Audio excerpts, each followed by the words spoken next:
Hey everyone, today I'm going to be talking a little bit more about rock bolting. If you haven't seen our last video on rock bolting, be sure to go check that out. I go over how rock bolts can decrease overhead stress in rock and make a mine safer to work in.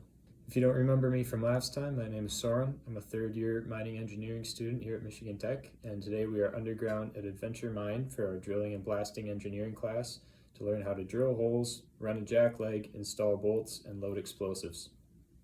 Your instructor is scaling down loose rock in the tunnel. You can tell how loose a rock is by the sound it makes when you tap it with the scaling bar.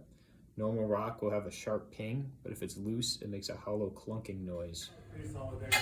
A little loose up there, but definitely loose. Good. Once you're satisfied with the rock conditions, we're ready to drill.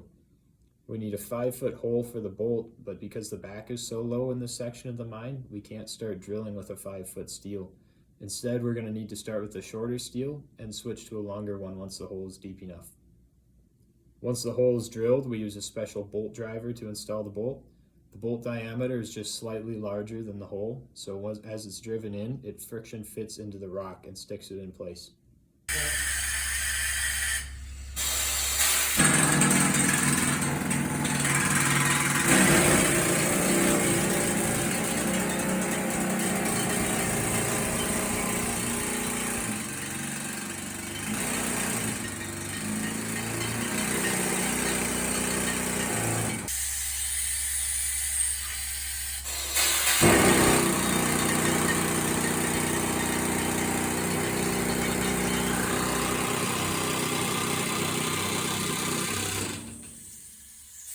And then we're done.